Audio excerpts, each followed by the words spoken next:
தீர்மானிச்சிருக்கிறா.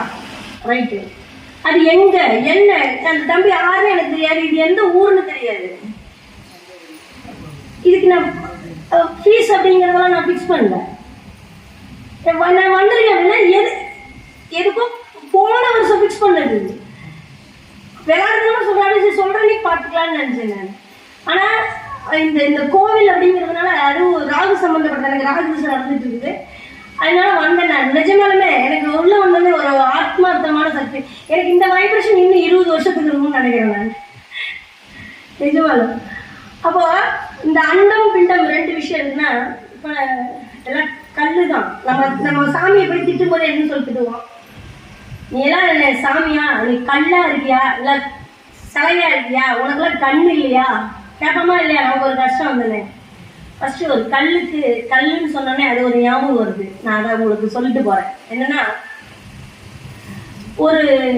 இப்போ கொஞ்ச நாளைக்கு முன்னாடிங்க அமாவாசைன்னு நினைக்கிறேன், எங்க குலதெய்வத்துல கல்லு மட்டும்தான், பெரிய சாமி, நல்லடி பெரிய சாமி. எங்களுக்கு உள்ளுக்குள்ள இருக்குள்ள 3 கல்லு தான் இருக்கும். கும்பிட்டு எனக்கு ஒரு சண்டையா இருந்துச்சு. பூவை 1 மணி நேரத்துக்கு ஒருக்கா மாற்றி தோரணம் கட்டிட்டு இருந்தாங்க. ஆடி அமாவாசை இல்லை, கூட்டம் தள்ளி சாயுது. சக்தி பூஜை கொடுக்குற கோவில், சாமியை கும்பிடுறதுக்கிட்டு அவருக்கெல்லாம் மாலையை கொடுத்ததுக்கப்புறம் எனக்கு டக்குன்னு ஒரு தோணு விஷயம், ஆமா இத்தனோண்டு இந்த கல் இருக்கே, இது நெசமா நமக்கு வேலை செய்யுமா? சத்தியமா நினைச்சேன் நான். குலதெய்வம்னு வர்றாங்க, எத்தனை பேர், நான் போனதை விட்டுட்டேன் நான். இத்தனை பேர் இவ்வளவு கூட்டமா இத்தனை தோரணம் தொங்க விட்டு இப்படி கும்பிட்டு இருக்கிறாங்க. அவன் அவதியா தட்டை மாத்தி அர்ச்சனை பண்ணிட்டு இத்தனை கூட்டிட்டு போறாரு. சாமி கேட்குமா கேட்காரா? பள்ளத்துல இருக்கே, அது ஒரு சக்தி வாய்ந்த சாமி. இன்னைக்கும் காஞ்சி போன மரம், நவா மரம், அதை போய் இன்னைக்கும் நோம்பி அடிக்க அதை சீவினாங்கன்னா அதுல இருந்து பால். அது பட்டமரம் பால் வடிய பாரமுள்ள ஒண்ணு பாடும் எங்க மாமியார்லாம். அப்போ அந்த பட்டை மரத்துல பால் வருமாமா. அந்த கோயிலுக்கு மேல அந்த பட்டை மரம் இருக்கு. இதை நான் யோசிச்சுட்டு வர்றேங்க. இந்த பிரபஞ்சம் எனக்கு கொடுத்த ஒரு விஷயம் எங்க குழுவுல போட்டிருந்தாங்க, கல்லை பத்தி. எனக்கு நான் தான் நினைச்சேன், நீங்க எந்த விஷயத்தை நினைக்கிறீங்களோ கேட்குறீங்களோ அது பிரபஞ்சம் உங்களுக்கு கொடுத்து கொண்டே இருக்கும். அது மட்டும்தான் அதோட வேலை. மணிவண்ணன் சொல்லுவான் ஒரு படத்துல, பார்த்துருப்பீங்கன்னு நினைக்கிறேன். உனக்கு நான் எல்லாமே கொடுத்தேன், நீ ரசிக்கிறதுக்கு கண்ணை கொடுத்தேன், நீங்க என்ன வேணாலும் அனுபவிக்கிறதுக்கு கேட்கறதுக்கு காதை கொடுத்தேன், ருசியா சாப்பிட்றதுக்கு வாயை கொடுத்துருக்கேன், உழைச்சி சம்பாதிக்க கையை கொடுத்துருக்கேன். நீயா ஒரு பிரச்சனை தேவைன்னா நீயா தீர்த்து வை. என்னை நீ 24 மணி நேரமும் என்னை நீ போற்றி புகழ்கிறேங்கிறதுக்காக பாறையில போய் நெல்லை போட்டா நான் முளைக்க வைக்க முடியாது. எந்த நேரமும் வயக்காட்டுல ஒருத்தர் நெல்லை போட்டு உழுது வயக்காட்டுல அவன் தண்ணியை விட்டு நெல்லை போடுறான்னா அவன் சாமி என்னை என்னை திட்டிகிட்டே இருக்காங்க அவனுக்கு விளைய வைக்காம இருக்க முடியாது. கொடுக்கறது என் வேலை, எல்லாத்துக்கும் கொடுக்க.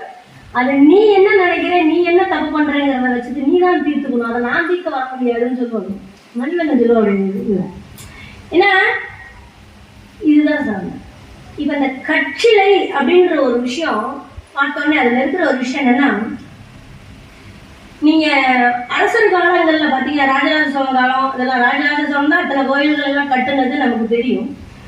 எல்லா கோயிலுமே பாத்தீங்கன்னா கருங்கல்ல தான் கட்டியிருப்பாங்க. இன்னைக்கும் சக்தி வாய்ந்த இப்ப நம்ம தஞ்சை பெரிய கோயிலா இருக்கட்டும், நம்ம பக்தவச்சல பெருமாள் சேரன்மாதேவியில இருக்கிற வியாதி பாலத்துக்கும் அது அற்புதமான ஒரு கோவில். வியாதி பாலம்னா தாய் தந்தை இருந்தாலும் இல்லைனாலும் அனாதையா வாழ்ற ஒரு அமைப்பு. வியாதி பாலம் யோகம், வியாதி பால யோகத்துல பிறந்தவங்க. எல்லா தோஷங்களுக்கும் முதன்மையான ஒரு தோஷம் வியாதி பால யோகத்துல பிறந்தது. அதுக்கு தீர்வே கிடைக்காது. ஜாதகம் சூப்பரா இருக்கு.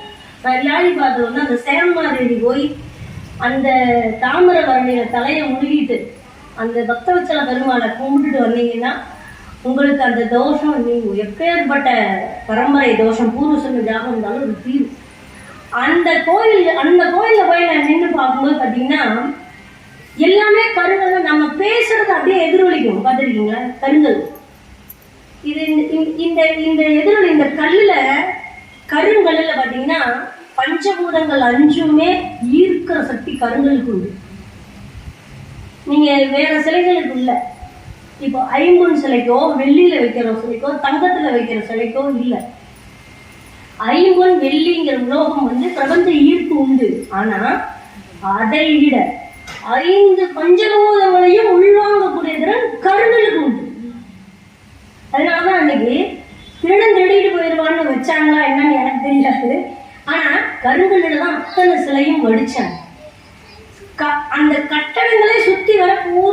கருங்கல்ல வச்சா இன்னைக்கு அது பராமரிப்பு இல்லாம கிடக்குது. ஒரு ஒட்டடை அடிக்க முடியாம கிடக்குது. அவ்வளவு பிரசித்தி வாய்ந்த கோயில்கள்.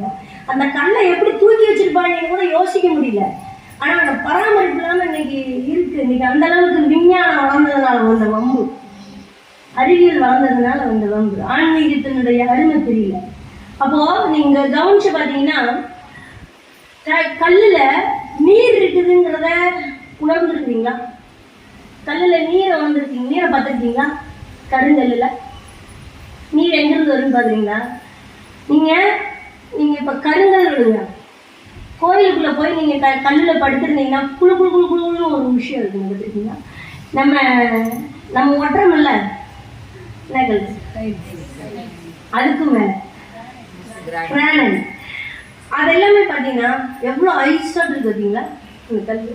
அது எப்படி அந்த ஜில்னஸ் எங்கிருந்து வந்துச்சு? தண்ணி கல்லுக்குள்ள இருக்கு, ஈரப்பதம் இருக்கிறதுனாலதான் அந்த கல்லு குழு குழு குழு குழுன்னு இருக்கிற ஒரு தன்மையை அது கொடுத்துருக்கு. அந்த காலத்துல ஏசி எல்லாம் கிடையாது, கல் இருந்துச்சு. அடுத்தது நெருப்புக்கு வாங்க. பஞ்சபூத தத்துவம் எத்தனைங்க? நீரை பார்த்துருக்கோம். நீங்க இன்னொன்னு நெருப்பு, நீங்க ரெண்டாவது தத்துவம் நிலத்தத்துவம் தான். நெருப்பு மூணாவது தத்துவம் தான். நீங்க நிலத்துக்கு வரும்போது பாத்தீங்கன்னா அதுல மண் இருக்கா, நம்ம மண்ணுக்குள்ளதான் வெட்டி எடுக்கிறாங்க, அது வேற விஷயம். ஆனா பாறையில ஒரு செடி முளைக்குது. எப்படி முளைக்குது? பாறையில ஒரு அரச மரத்து வேறு வருதா இல்லையா? பாறையில மரம் முளைக்குது இல்ல? அப்போ பாறையில நிலத்தன்மை இருக்குதுங்கிறது தானே, மண்ணுக்குண்டான மண் தன்மை அதுல இருக்குது இல்ல? சரி. மூணாவது நெருப்பு. ஆதி காலத்துல இருந்து கல்ல உரசிதான் நெருப்பையே ஃபர்ஸ்ட் கண்டுபிடிச்சோம் ஆதி மனுஷன். அதனாலதான் சூரியனை கடவுள், நெருப்ப கடவுள்னு கொண்டாடினாங்க. எல்லாத்தையும் அழித்து ஒன்றை அழித்து உருவாக்கக்கூடிய திறன் நெருப்புக்கு மட்டுமே உண்டு. அது அந்த கல்லில் இருந்துதான், கல்ல உரசினா நெருப்பு வரும். இந்த கான்செப்ட் காற்று. இந்த காற்று தத்துவத்துக்கு கல்லுல காற்று எப்படிங்க இருக்கும்? கல்லு அவ்வளவு கடினமானது, காற்று எப்படி இருக்கும்? கல்லுக்கு அடியில சந்தே இருக்காது, தேரை உள்ள உயிர் வரும். தேரை பார்த்துருக்கீங்களா? கல்லுக்குள்ளதான் இருக்கு. இந்த தேரைக்கு எங்க இருந்து காற்று கிடைக்குது? கர்ணக்கல்ல இருந்து தான் கிடைக்கும். கருங்கல்ல இருந்து காற்று அந்த தேரையினுடைய சுவாசத்தை கொடுக்குது. ஆகாயம், இது எத்தனையும் அடக்குனதுதான் ஆகாயம். ஆகாயத்துக்கு ஒரு சக்தி உண்டு. என்னன்னா, ஒரு ஒளி, இப்ப நான் பேசுறேன் அப்படின்னா இந்த பேச்சை முதல்ல ரிசீவ் வாங்கி வச்சுக்கணும். அதுக்கப்புறம் அது, அதனாலதான் சொல்றேன், நீ அடிச்சா கூட அந்த அடியை வாங்கிக்கலாம்.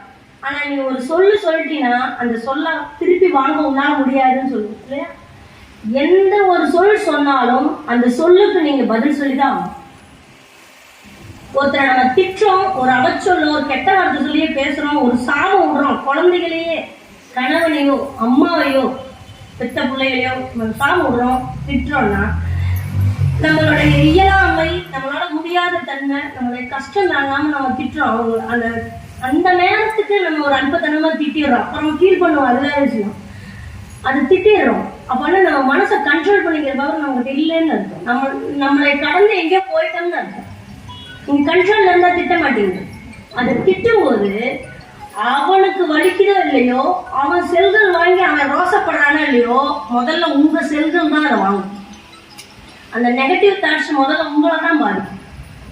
அந்த அவச்சல் முதல்ல அதுக்கு நீங்க தான் பதில் சொல்லணும். அதுக்கப்புறமா அடுத்தவன் சொல்லிட்டு போகும். யாருக்கா இருந்தாலும் செய்வனை குற்றமும் அதுவே. ஒருத்தனுக்கு செஞ்சாலும் சரி, சாபம் விட்டாலும் சரி, முதல்ல அது நம்மளை தாக்கிட்டு தான் அவனை தாக்கும். நீங்க திட்டினதுக்கு அப்புறம் 4 நாள் கழிச்சு அவங்கள பார்க்கும்போது பாத்தீங்கன்னா ஏன்டா பேசி தொலைஞ்சோன்னு நீங்க யோசிக்க ஆரம்பிக்கும் போதே உங்களுக்கு வேலை செஞ்சுட்டு இருக்குதுன்னு முதல்ல நீங்க தான் அதுக்கு பரிகாரம் தேடணும், அதுக்கப்புறம் தான் அவங்க தேடணும். இது தேவையா?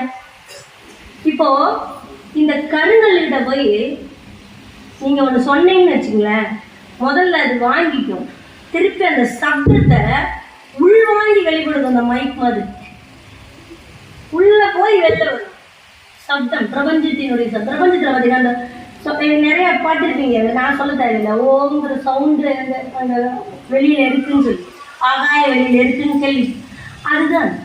அதே மாதிரி நம்ம சொல்ல கருங்கல் வாங்கி ரிசீவ் பண்ணி வச்சுக்கிட்டு திருப்பி ரிப்ளை அனுப்புவாங்க.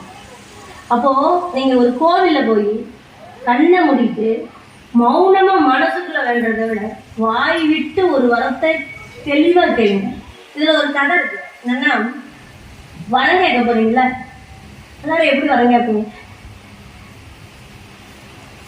என் கஷ்டமே தீராதா? இல்ல நானும் எத்தனை நாள் கும்பிடுறேன், நீல பார்க்கவே மாட்டியா? ஃபர்ஸ்ட் என்ன, பார்க்க மாட்டியா? எல்லாமே நம்ம சொல்றது கூட நெகட்டிவாவே சொல்லி முடிச்சிடுவோம். அது ஆமா எனக்கு நேரம் இல்லை போயிட்டு வான்னு அனுப்பிச்சுட்டுருவோம். நம்ம சொல்ற சொல்லு வந்து பாசிட்டிவா, அம்மா தாயே உன்னை தேடி வந்திருக்கேன், நீ பார்த்துக்கோ, நீ பார்த்துட்டு தானே இருக்க அப்படின்னு சொன்னா பரவாயில்ல. நீலாம் பார்க்கவே மாட்டியா? ஒரு எறும்பு போச்சான், எங்க சிவத்துக்கு போச்சான், எல்லா ஜீவனும் போய், அதெல்லாம் இப்போ அது கதை வச்சிருக்காங்களா எப்படின்னு சொல்லுவேன், எங்க ஐயன் சொன்ன கதை அது. எல்லாமே போச்சான், பாம்பராணில இருந்து எல்லாமே போச்சான், போய் வரம் கேட்கறது. அதுக்கு ஒரு நம்ம இப்ப இந்த தாலுகா ஆபீஸ்ல திங்கக்கிழமைக்கு மனு கொடுக்குற நாள் ஒண்ணு வச்சிருக்காங்களே, அந்த மாதிரி அவங்களுக்கெல்லாம் மனு கொடுக்குற நாள் ஒண்ணு வச்சிருப்பாங்களாம். எல்லா ஜீவனும் போச்சான், எறும்பும் போச்சான். அப்ப எல்லாரும் அதை பார்த்து நக்கலா, உனக்குலாம் என்ன வரம் வேணும் அப்படின்னு கேட்டுட்டு நக்கலா போகும்போது அது போய் கடவுள்கிட்ட சிவன்கிட்ட போய் பொறுமையா கேளு, உனக்கு என்ன வேணும்னு. நான் கடிச்சோன்னே செத்து போயிடணும்னு சான். எறும்பு போய் நீ கடிச்சோன்னே செத்து போயிடணும்னா கொஞ்ச நேரம் சிவன் கேட்டாராம், இன்னொருக்கா சொல்லுன்னாராம், நான் கடிச்சோன்னே செத்து போயிடணும் அப்படியா? சரி அப்படியே ஆகட்டும் போட்டாராம். இப்ப கடிச்சோன்னே சாகிறது யாரு? எறும்பு. எறும்பு எறும்பு கடிச்சு செத்தா நம்ம உயிர் வாழ முடியுமாங்க? அது அதற்கு மீறின ஒரு வரத்தை அது கேட்குது. அதுவே பிரபஞ்சத்தினுடைய குற்றம். பஞ்சபூதம் வரம் கொடுக்க முடியாது. எறும்பு கடிச்சு செத்தா நாட்டால ஒருத்தர் உயிரோட வாழ முடியுமா? எறும்பு இல்லாத இடம் இருக்கா? அந்த வரத்தை கொடுக்க முடியாது. ஆனா அதை கேட்கும் போது பாருங்க, அவசர புத்தியில அது கடிச்சு யாரு சாகணும்னு கேட்டுச்சா? நம்ம அப்படித்தான் வர கேட்கணும். நம்ம போய் சாமியிட கேட்கறது அதுக்குதான் உட்கார்ந்து இருக்குது. ஆத்தா அதுக்குதான் உட்கார்ந்து இருக்கான். நம்ம போய் என்னன்னு கேட்கிறோம்? உனக்கெல்லாம் கண் இல்லையா, கால் இல்லையா, தினமும் வர்றேனே உன்னை பார்க்க அப்படின்னு கேட்கிறோம். நமக்கு என்ன வேணுங்கிறத மனசார சொல்லிட்டு வரோமா, அழுதுட்டு வரோமா? எனக்கு என்ன வேணும் உனக்கு தெரியாதா? என்னதான் வேணும் சொல்லு, அப்பதானே தெரியும். ஏன் சொல்லு அப்படின்னா, சொன்ன சொல்லுக்கு வேல்யூ ஜாஸ்தி. வாய் விட்டு சொல்லுங்க. நீங்க எந்த இடத்துல, இந்த சந்நிதின்னு இல்லை, நீங்க எந்த இடத்துல நீங்க வாய் விட்டு எந்த விஷயம் சொன்னாலும் பிரபஞ்சம் கேட்டுக்கொண்டு இருக்கும். என்றைக்கா இருந்தாலும் அதற்கு அது ஆன்சர் சொல்லாம போகாது. யார் வேணாலும் கட்டின புருஷனோ பெத்த தாய் தகப்பன் கூட கேட்க மாட்டாங்க சொல்றத. பிரபஞ்சம் கேட்காம போனதா சரித்திரமே கிடையாது. அப்போ அது எங்க கேட்கணுங்கிற ஒரு விஷயம் இருக்கும். இந்த இடத்துல ஜாதகம் யூஸ் ஆகும். இது பஞ்சபூதங்கிறது ஜோதிடம். ஜோதிடம் இது ஜாதகமா ஒரு மனிதன் பிறப்பெடுக்கும் போது எந்த இடத்துல அது கனெக்ட் ஆகுதுன்னா, ஒரு ஜாதகத்துல உனக்கு என்ன பஞ்சபூதம் உனக்கு வேலை செய்யுதுன்னு தெரிஞ்சுக்கணும். அதுதான் அங்க இருக்கிற விஷயம். ஜாதகம் நீங்க நோட்டை தூக்கிட்டு போனோடனே மாமா மச்சான் எந்த முறையில பொண்ணு இருக்கு, எத்தனை பேர் பிறந்திருப்பாங்க, அதெல்லாம் விட்டுட்டு எனக்கு எந்த தெய்வம், எந்த பஞ்சபூதம் எனக்கு ஃபேவரா இருக்கு, எந்த பஞ்சபூதம் என்னை தாக்கிட்டு இருக்கு. இப்ப காத்து தாக்குச்சுன்னா உங்க உடம்பு பல இருக்கும், ஆனா வீங்கிக்கிட்டே இருக்கும். நீங்க கவனிச்சீங்கன்னா இங்க பிடிக்கும், மூச்சு திணறும், கசு புசுன்னு மூச்சிட முடியாது. முழங்கால் வலி நீர்னாலையும் வரும், காத்துனாலையும் வரும். அப்ப அந்த வீக்கம் சின்ன காத்துனா டயர்ல அடைக்கிற காத்து மாதிரிலாம் வராது. திருண்டு காத்து எங்கேயாவது லாக் ஆயிடுது, அது அப்படியே ரிசுக்குன்னு வலிக்கும். அதான் எந்த ஆசிரியர் போனாலும் சரி பண்ண முடியாது. மருத்துவத்துல சரி பண்ண மாதிரி இல்லை. விஞ்ஞானம் இன்னைக்கு காலத்தால் அழியாதது. முதல்ல ஜோதிடம், ஃபர்ஸ்ட் ஜோதிடம். நம்ம எல்லாம் செத்து போயிடும். ஜோதிடம் உண்மையா, ஜோதிடம் பொய், ஜாதகம் பொய், சொன்னவன்னா போய் சேர்ந்தான். இந்த மரத்தினால என்ன வருது? இந்த மரத்தை உடைச்சு என்ன வேணாலும் பண்ணுவோம். அந்த மரத்துக்கு எல்லா சக்தியும் இருக்கு. அந்த மரம் அப்படியே தான் இருக்கும், நம்ம தான் போய் சொல்றோம். அப்போ ஒரு மரமாகட்டும், ஒரு கல்லாகட்டும், எல்லாத்துக்கும் உயிர் இருக்குது. எல்லாமே ரிசீவ் பண்ற தன்மை இருக்குது. ஒரு அரச மரத்துக்கல்ல நீங்க குருவுடைய ஒண்ணு எளிமையா சொல்றோமா, இதெல்லாம் இப்போ தலைப்பு அறிவியல் ஆன்மீகங்கிறத விட இந்த ரெண்டையும் கனெக்ட் பண்ற ஒரு இடம் ஃபர்ஸ்ட் அரச மரம். இப்ப நம்ம வேப்பலைக்கு சொந்தக்காரியான ஒரு இடத்துல உட்கார்ந்துருக்கோம். ஆனா அரச மரம் குருவினுடைய அணு. எந்த ஒரு இடத்துல நீங்க ஒரு தீர்ப்பு சொல்லணும், ஒரு தக்க முடிவெடுக்கணும், ஊருக்குள்ள 10 பெரிய மனுஷங்க சேர்ந்து ஒரு முக்கிய முடிவெடுக்கணும், கூட்டம் போடணும் அப்படின்னா அரச மரத்துக்கள் தான் தேர்ந்தெடுப்பாங்க. ஏன் புளிய மரத்துக்கடியில் உட்காரலாம் இல்ல, வேப்ப மரத்துக்கடியில் உட்காரலாம் இல்ல, வேம்பும் அரசும் இருக்கிற இடத்துல உட்காருவாங்க, வேற மரத்துக்கடியில் உட்கார மாட்டாங்க. ஏன்னா அந்த முடிவு சரியானதாக இருக்காது, தீர்மானிக்கப்பட்டதாக இருக்காது. அரச மரத்துக்களை உட்கார்ந்து எடுக்கிற முடிவு தீர்மானமான முடிவு. அதை மாத்துறதுக்கோ அது தப்புன்னு சொல்றதுக்கோ இன்னும் எந்த சக்தியும் இல்லை. இது எல்லா சினிமாவிலையும் வச்சிருந்தாங்க, இன்னைக்கு இருக்கு. எல்லா சினிமாவிலும் இன்னைக்கு பஞ்சாயத்து அப்படின்னா அரச மரம் தான்.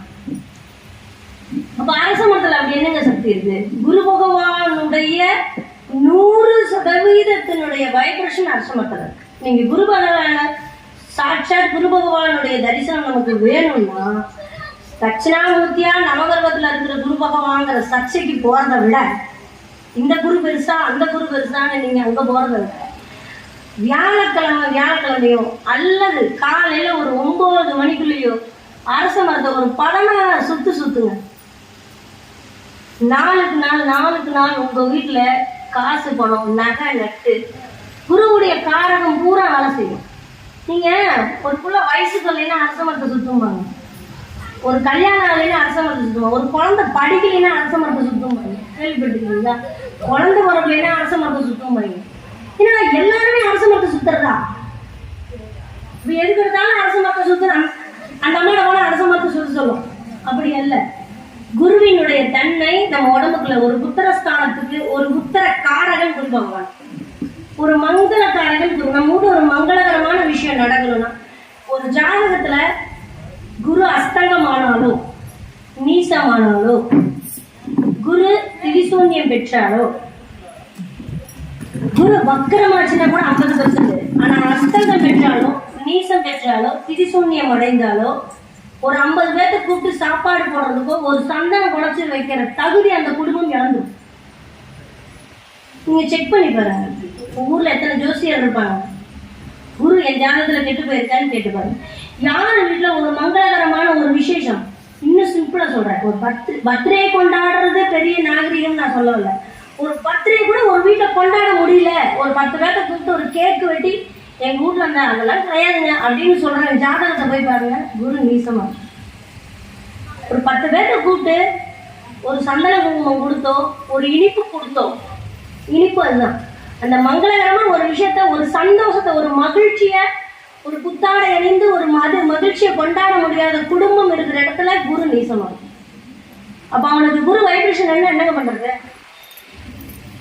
குரு நீசம் தான், அவன் ஒண்ணுமே பண்ண முடியாது. அவன் பிறந்ததுன்னு ஜனனம் வரைக்கும் அது நீசம் தான். அப்ப அவன் வீட்டுல எந்த நல்லது கிட்டதும் பண்ணக்கூடாது. நான் என்ன பண்ணுன்னா, அடுத்து அவனுக்கு கல்யாணம் பண்றதோ அவனுடைய ஃப்ரெண்டோ யாருக்கெல்லாம் குரு வலுவா இருக்குதோ அவனோட சேர்ந்து வந்துருந்தேன். கொஞ்சம் அந்த நெல்லுக்கு பாயும் நீர் புல்லுக்கும் பாயும் இல்லையா, அவனை வச்சு கொஞ்சம் அது பண்ணி, இவன் கொண்டாட மாட்டான். அவன் கேட்க வாங்கிட்டு காலையில் நான் 12 மணிக்கு வருவான். இவன் பர்த்டே கொண்டாட மாட்டான், இவனுக்கு பர்த்டேன்னு அவன் கொண்டு வரான். ஏன்? அவன் ஜாதகத்துல குரு வலுவா இருக்கும், அவன் அந்த ஹாப்பினஸ் கலைவான், ஏதாவது ஒரு செலிப்ரேஷன் பண்ணணும் அவனுக்கு. அப்போ அவனோடு சேர்ந்து நம்ம குடும்பமும் மகிழ்ச்சி இருக்கும்.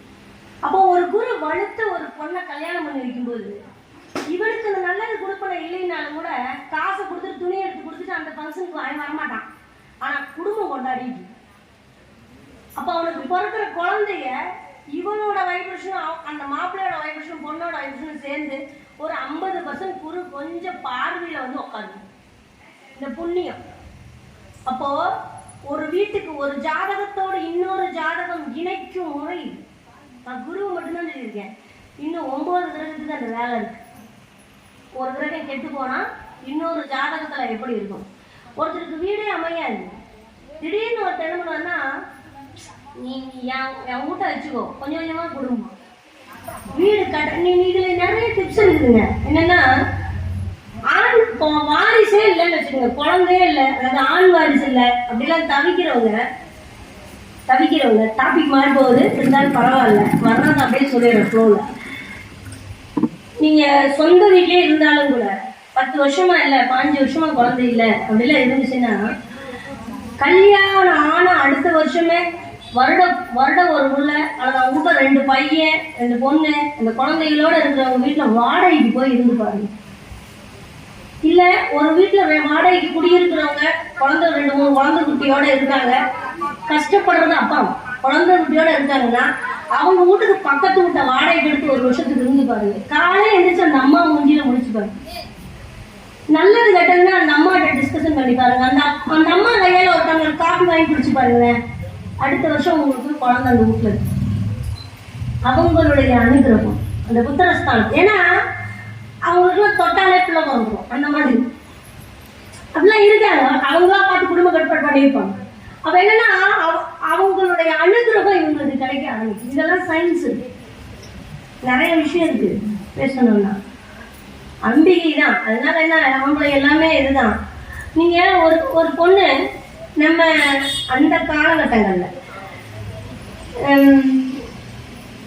வீட்டுக்கு தூரமானாங்க அப்படின்னா ஒரு 5 நாளைக்கு எதையுமே தொட விட மாட்டாங்க. சாக்கை வச்சு பெட்ஷீட் தர மாட்டாங்க. சாக்கை வச்சு இன்னைக்கு அது டோட்டலா மாறி போச்சு. இன்னைக்கு நாகரிகம் ஆயிடுச்சு, பெண்ணுரிமை ஆயிடுச்சு. நான் தப்புன்னு சொல்லல. ஏன்னா இந்த அளவுக்கு பெண்களுக்கு முக்கியத்துவம் கொடுக்கலன்னா இன்னைக்கு நாங்களாம் இங்க வந்து உட்கார கூட முடியாது இல்லையா? நம்மளாம் அப்படி உட்கார முடியாது. அதனால நான் அதை தப்புன்னு சொல்ல. ஆனா அதை ஏன் வச்சாங்கிறதுதான் அறிவியல். ஒரு திதியினுடைய 15 நாள் அப்படிங்கும்போது நம்ம அந்த டைம் ஆகி 5 நாள் தலை குளிச்ச வர்ற 15 நாள் அப்படிங்கும்போது அதுதான் கருத்தரிக்கிறதுக்கு வச்சிருந்தாங்க. அந்த தூரமாகி ஒரு 5 நாளைக்கு அப்புறம் தான் கருத்தரிக்கும் அப்படிங்கிறதெல்லாம் வச்சிருக்காங்க. அந்த 15 நாள் அப்படிங்கும்போது பாத்தீங்கன்னா எல்லாமே ஜோதிட ரீதியான கிரகங்கள் ரீதியான அமைப்பு தான். அதுல பெண்கள் பாத்தீங்கன்னா என்ன சொன்னாலும் நடக்கும். அவளோட எனர்ஜி அதுல இருந்து அந்த 15 நாள் பாத்தீங்கன்னா நீங்க வீட்டுக்காரர் வந்து வேற ஒரு பொண்ணோட பேசி இருந்தாலும் சரி, ஏதாவது ஒரு பொண்ணை பெருமையா பேசினாலும் சரி, எதையுமே கேர் பண்ணிக்க மாட்டான். உனக்கு வேற பொழப்பு இல்லை, போ பின்ன அவங்களுக்கே பேச அடுத்த ஒன்றும் பிரச்சனை இல்லை. இதெல்லாம் ஈஸியா சொல்லிட்டு போயிடுவாங்க. எந்த ஒரு குற்றத்தையும் கண்டுபிடிக்க மாட்டாங்க. எல்லாமே பாசிட்டிவா தான் இருக்கும், வேற மாதிரி. அதே அந்த 15 நாளைக்கு அப்புறம் வர்ற 15 நாள் பாத்தீங்கன்னா இந்த டைம் அதுவும் இன்சஸ் ஆகிற டைமுக்குள்ள கிட்ட போயிட்டோம்னு வச்சுக்கோங்களேன், ருத்ர தாண்டவம் தான். அப்ப சொன்னா பாத்தீங்களா, அது இப்ப வெடிக்கும். அன்னைக்கே நீ சொன்ன, நான் கவனிக்காம விட்டுட்டேன். அன்னைக்கு என்ன சொன்ன, அப்ப என்ன எப்படி பிடிக்கும், அப்படி இப்படி மாறி. இது வந்து என்னன்னா ஒரு பெண்ணினுடைய எண்ணங்களே மாறுதுங்கிறான். அப்போ அந்த மாதிரி இருக்கும்போது ஒரு நல்லது கட்டத்துக்கு போறது, ஒரு கோயில் உலகத்துக்கு வரும் பொழுது ஒருத்தவங்க அந்த நெகட்டிவ் தாட்ஸ்ல இருக்காங்க அப்படின்னா அவங்களுடைய வைப்ரேஷன் என்ன தாக்கும். அவங்கள பார்க்குறவங்க, அவங்க கையில தண்ணி வாங்கி குடிக்கிறவங்க, இன்னைக்கு தொழில் ரீதியாகவும் சரி கடை ரீதியாகவும் சரி நிறைய பெண்கள் இருக்காங்க. ஹோட்டல்ல ஆகட்டும், எல்லா பக்கமும் பெண்கள் இல்லாத இடம் இல்லை. எல்லாருமே எல்லா நாளும் இருக்காங்க. அப்போ அவங்களுடைய நெகட்டிவ்ஸ் எல்லாம் நமக்கு அப்படியே வரும். நம்மளுடைய செல்கள் எல்லாம் செயலிழந்து போயிடுமா. ஒரு பெண்ணினுடைய நெகட்டிவ்ஸ் மென்சஸ் நம்மளை எல்லாம் அந்த அளவுக்கு கூட இருக்கிறவங்கள பாதிக்குமா. அப்போ அந்த அளவுக்கு வீக்னஸ் ஆகுமா அந்த டைம்ல. அப்போ அது அது பெண்ணினுடைய குணமே மாறுங்கிறான், மிருகத்தன்மையா மாறுங்க. அந்த நேரத்துலலாம் நம்ம போய் பேசணும்னா தப்பாவே போகும். அப்பதான் சாபம் விடுறது, திட்டுறது எல்லாம் அந்த டைம்ல தான் வருவாங்க. அப்போ இந்த வரக்கூடிய 15 திதிகளை வளர்விழையாகவும் தேய்விழையாகவும் வைத்ததற்கு காரணம் ஒரு வகையில் இதுவும் உள்ளவங்க.